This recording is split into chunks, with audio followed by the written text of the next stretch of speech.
These sheet pan fajitas come together in just one sheet pan, so no dirtying dishes, plus you only use a few staple ingredients. Preheat the oven to 425 degrees Fahrenheit. Line a sheet pan with parchment paper. There we go. Next, take some super firm tofu, and I am going to drain it first. It comes with a little bit of water in it, so I'm just going to cut that top part, drain it, and because it's super firm, there's not a lot of water that needs to be pressed. If you're using firm tofu or extra firm tofu, you'll need to press it. I set my tofu aside and I am going to cut up all of my produce. I am using some red bell pepper. You can use any color. We're just gonna need 2 bell peppers. Set it aside.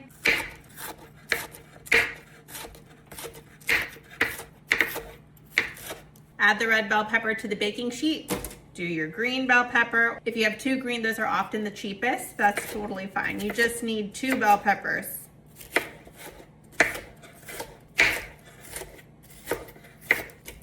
Add that to the baking sheet. Then I've got some red onion. You can use any color onion that you have though.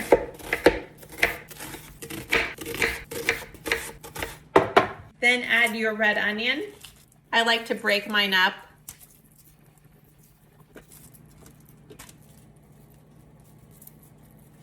Then I'm gonna take my super firm tofu and break it up into chunks that are bite-sized. This is going to be about the size that I'm looking for. And I use my fingers. You can use a knife if you want, but I like them to look more textured so that they soak in the flavors better. And they don't have to be even, just roughly a similar size.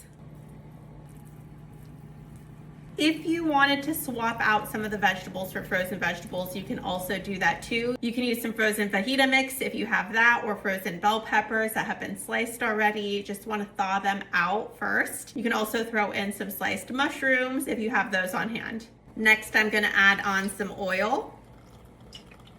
Then I'm going to use a reduced sodium taco seasoning mix.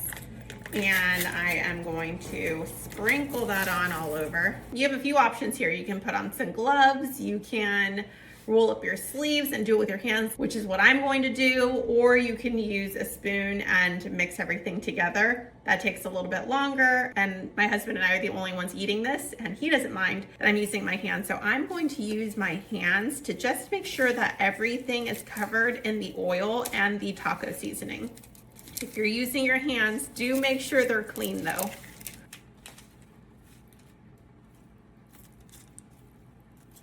Spread everything out in a single layer on the pan so it bakes evenly. Put it in the preheated oven. Now you can see it steaming. Oh my goodness, it looks beautiful.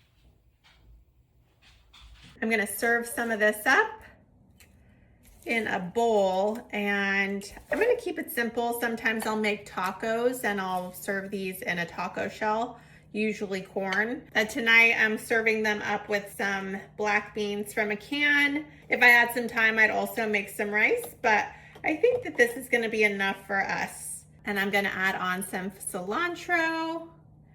If you have something like guacamole or a pico de gallo, that would be delicious on this.